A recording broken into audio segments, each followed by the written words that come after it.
Salut à tous les amis, j'espère que vous allez bien. On se retrouve dans cette nouvelle vidéo où je vais analyser et pronostiquer avec vous les huitièmes de finale de cette Euro 2020. On passe aux choses sérieuses les amis, l'équipe qui perdra le prochain match sera tout simplement éliminée. Donc juste avant de démarrer cette vidéo, je vous invite grandement à me rejoindre sur le canal Telegram. Hier on est parti sur de la NBA, je vous ai envoyé 4 conseils les amis, on a validé les 4. Il y avait des scoreurs, il y a eu la victoire des Hanks qui était cotée à 4,20 qui est passée. Donc n'hésitez pas, sur ce Telegram là vous aurez accès à mes pronostics publics, à mes avis, à mes conseils, etc., etc. Donc pour suivre toute mon actualité, ça se passe là-bas. Donc voilà les amis, là on est parti sur les huitièmes de finale. Juste avant, petit débrief les amis, même sur YouTube, on a fait plutôt une belle performance puisqu'on trouve le but de Lewandowski, on trouve le match nul entre la France et le Portugal, on trouve également la Hongrie qui va chercher l'exploit contre l'Allemagne, on les a mis en plus 2. Donc voilà, n'hésitez pas à vous abonner à ma chaîne YouTube, il y aura également une montante qui va démarrer prochainement les amis. Mais en tout cas, il s'agit de pronostiquer pour moi les huitièmes de finale dans cette vidéo, donc on est parti et installez-vous confortablement tout simplement. Donc voilà les amis, on va commencer avec le match Italie-Autriche. Et oui, on a une belle opposition entre les Italiens et les Autrichiens les amis, on va remonter ça, donc on va le voir ici. Tout simplement, l'Italie ne sera pas à domicile parce que tout simplement le match aura lieu à Wembley, donc il y aura plus l'avantage du terrain pour les Italiens. Les Autrichiens nous ont montré une belle performance au dernier match contre l'Ukraine, ils ont été chercher la victoire alors qu'ils avaient besoin juste d'un match nul. Donc félicitations à eux d'avoir joué le jeu jusqu'au bout. Là les Italiens ça va être quand même compliqué, on le sait, ils sont forts, ils ont vraiment une bonne défense en plus, donc vraiment ils ont des qualités que beaucoup d'équipes n'ont pas, donc ça va être très compliqué pour l'Autriche. Néanmoins l'Autriche a quand même du cœur, ils seraient capables de mettre un petit but là-dedans et pourquoi pas d'accrocher les prolongations. Donc voilà, pour ce qui est de la qualif, pour moi je vois quand même pas de surprise. Pour moi les Italiens devraient venir à bout, que ce soit en 90 minutes ou après prolongation. Si je devais dire un score exact, pourquoi pas le 1 partout à tenter. Les Autrichiens ont quand même montré de belles choses, donc je serais pas étonné qu'ils tiennent tête, mais l'Italie devrait quand même pouvoir s'en sortir au niveau de la qualif. Ensuite on va passer au match Pays de Galles-Danemark, donc le Pays de Galles ici qui a fait pas mal de belles choses durant cette Euro. Ils ont eu une belle victoire contre la Turquie. Ils ont échoué de peu face aux Italiens au dernier match, donc en plus c'était un match où ils étaient déjà qualifiés, je crois. Donc franchement, ils ont montré de belles choses. Ils ont été combatifs contre la Suisse en arrachant un match nul, donc ils n'ont pas forcément volé leur qualif. Le Danemark a eu quelques soucis, on l'a su avec Eriksen. Ils avaient mal démarré leur Euro, mais au dernier match, ils ont été tout simplement spectaculaires. Ils en ont mis 4 ou 5, je crois, contre la Russie. Offensivement, ils ont été tout simplement monstrueux. S'ils jouent avec la même intensité, ça va être très compliqué. On sait que contre la Belgique aussi, pour ceux qui ont vu le match contre la Belgique, ils perdent 2-1, mais alors ils ont eu une flopée d'occasions tout le match. Ils auraient mérité clairement de battre cette équipe de Belgique. Et vraiment, le Danemark me laisse vraiment une très très belle impression. Je ne vois pas comment ils vont pouvoir se faire éliminer par le Pays de Galles. Ça va être très compliqué honnêtement. Un nul n'est pas à exclure, mais franchement, vu le potentiel offensif qu'on a vu sur les 2 derniers matchs du Danemark, honnêtement, j'ai du mal à les voir faire autre chose que de mettre des buts encore une fois dans ce match-là. Donc je vais dire 2-0 pour le Danemark en 90 minutes. Pour moi, ils sont clairement au-dessus du Pays de Galles qui, en plus de ça, on l'a vu, Gareth Bale qui a raté un penalty quand même assez immanquable. Il rate une énorme occasion contre l'Italie. On sent qu'il est plus aussi tueur devant le but que lors de ses précédentes années, tout simplement. On va passer maintenant au match du dimanche. Et oui, les amis, ça va s'enchaîner. Il y aura beaucoup de matchs. Donc il va y avoir le match Pays de Galles contre République tchèque. Ces Tchèques là les amis, je vous l'ai dit au début de la compétition, ils allaient se qualifier, ils se sont qualifiés, ils ont fait une belle performance. Bon, au dernier match ils perdent contre les Anglais, mais ils étaient déjà qualifiés, donc voilà, faut pas trop faire attention à ces équipes là qui perdent des points alors qu'ils sont déjà qualifiés. De ce que j'ai vu avant, 2-0 contre l'Écosse avec un but incroyable de Patrick Schick qui marque du milieu de terrain. Les Pays-Bas de l'autre côté, ça marque vraiment beaucoup de buts offensivement, ils sont tout simplement incroyables. Si je vous dis pas de bêtises, il me semble que ça doit pas être loin d'être une équipe qui a mis le plus de buts durant ce championnat d'Europe. Ils mettent vraiment au minimum 2 buts par match. Donc forcément ici, je m'attends à un match offensif. Des Tchèques qui répondent à chaque fois aussi au combat. Honnêtement, ça peut finir en 2 buts partout. Et pourquoi pas une petite surprise, parce qu'il y aura des surprises. Et pour moi, c'est l'un des matchs qui a peut-être le plus de chances de voir un favori sauter tout simplement. Donc si vous voulez tenter le N2, ça peut être un bon spot. Pour moi, voilà, les Tchèques peuvent aller chercher une qualif en score exact. Je m'attends à un match avec des buts, je vous l'ai dit, 2 buts partout. Ça peut être quelque chose de potentiellement probable. On va passer maintenant au match entre la Belgique et le Portugal. Énorme opposition ici, les amis, on l'a vu, les Portugais qui ont pas démérité. Ils ont gagné 3-0 contre la Hongrie. Ils ont pris 4-2 contre les Allemands, surprenant là-dessus d'ailleurs. Ils ont été faire match nul contre la France, ils en avaient besoin pour se qualifier. Donc une équipe du Portugal, on sait pas trop. Ils sont capables de prendre 4 buts contre les Allemands, ils sont capables d'en mettre 3 contre les Hongrois. Là, ils vont jouer une équipe de Belgique qui est quand même ultra favorite pour la victoire finale, qui est logiquement favori selon moi. Alors de l'autre côté, on a un énorme monstre, Cristiano Ronaldo, qui a marqué quasiment tous ses buts sur penalty depuis le début de la compétition.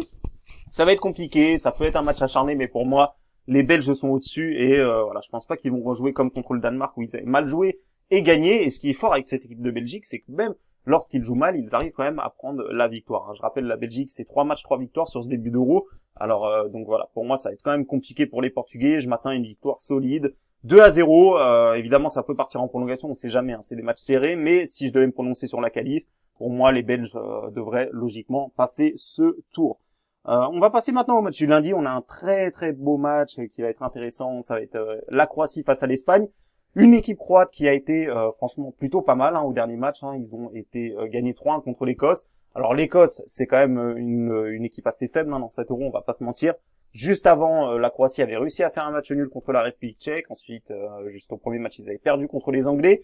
Donc voilà, c'est une équipe de Croatie qui est un petit peu vieillissante face à une équipe d'Espagne qui a eu du mal à rentrer dans cet Euro, mais qu'on a quand même collé 5 au dernier match contre les Slovaques. Donc moi, je pense très honnêtement que les Espagnols sont réveillés et se sont enfin réveillés dans cet Euro, et je ne vois pas trop comment ils vont merder là-dessus face à la Croatie qui est quand même beaucoup moins fort si on prend les joueurs au poste par poste, tout simplement.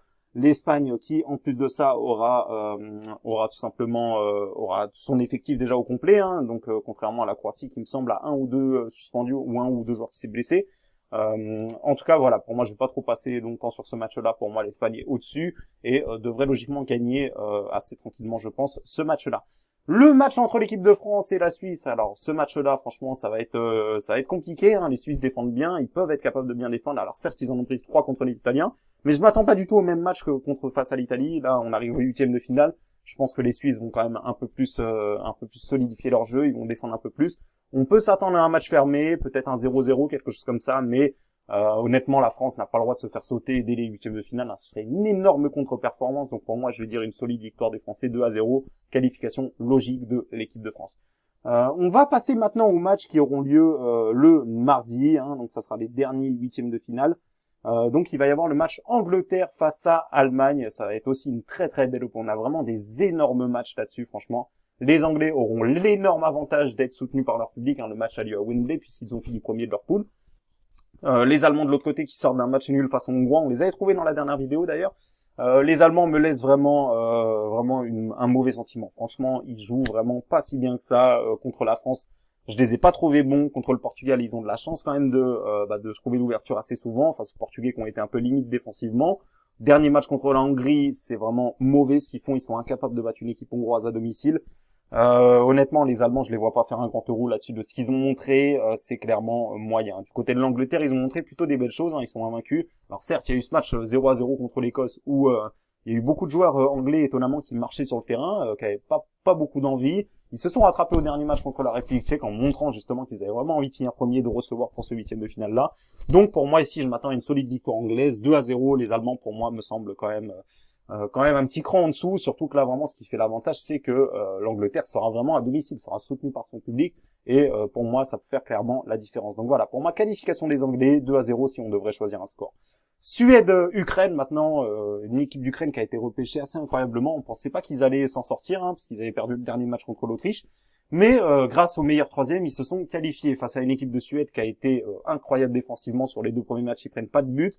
Le dernier match ça a été un peu plus ouvert où ils ont été gagnés 3-2 contre la Pologne. Énorme match de Robert Lewandowski d'ailleurs. Et du coup la Suède qui a eu 7 points et qui finit premier du groupe, qui va affronter un troisième. Donc les Suédois sont logiquement favoris. Ils me semblent vraiment plus forts collectivement, plus forts en défense, plus forts dans de nombreux domaines. Alors l'Ukraine a quand même leurs 2 bons attaquants, Yarmolenchuk je crois et Yarmolenko, qui ont été plutôt intéressants jusqu'à présent. Donc ça va être un match qui peut être disputé. Néanmoins, voilà, je vais pas me répéter, collectivement au niveau du jeu, au niveau de la défense, il y a quand même un gros avantage au niveau de la Suède. Pour moi, ça va se jouer à pas grand-chose. Pourquoi pas un petit but 1-0 de la Suède. En tout cas, pour moi, la Suède se qualifie en quart de finale. Donc, je récapitule les amis. Ici, on devait, si on devait choisir uniquement des qualifications, pour moi, alors on va récapituler tout depuis le début. Donc, pour moi, qualification alors je vais remonter jusqu'à vendredi directement, samedi. Donc, pour moi, qualification du Danemark, ça passe. Qualification de l'Italie, pour moi, sur les deux matchs du samedi, pour moi, il n'y aura pas de surprise. Pour le dimanche, pour moi, les Tchèques peuvent faire l'exploit de éliminer les Pays-Bas, qui sont très forts en attaque, mais qui sont un petit peu moins forts en défense. Belgique-Portugal, pour moi, c'est une qualification des Belges. Et enfin, Croatie-Espagne, qualification de l'Espagne. France-Suisse, qualification de la France. Le mardi et les derniers, ça va être qualification de la Suède, qualification de l'Angleterre. Donc voilà, pour moi, Le huitième de finale où il peut y avoir une surprise, ça peut clairement être les Tchèques, hein, qui nous ont montré vraiment de belles choses. Et sinon, pour moi, j'ai quand même du mal à imaginer des surprises sur les autres matchs. Ça va être compliqué. Maintenant, faites quand même attention, il peut y avoir des prolongations. Ça peut se jouer à pas grand-chose. Donc, voilà, encore une fois, ce n'est que des prédictions, que des tendances. Moi, à titre personnel, je ne vais pas miser sur tous les huitièmes de finale, hein, parce qu'il n'y a pas d'évalue sur tous les huitièmes de finale. Mais il y en aura, bien évidemment, sur YouTube. Il y aura une montante qui va démarrer prochainement, les amis. J'ai déjà repéré mon match, je l'ai déjà envoyé. Donc, n'hésitez pas à vous abonner, à mettre un maximum de pouces bleus, les amis. Et on se retrouve très vite dans une prochaine vidéo.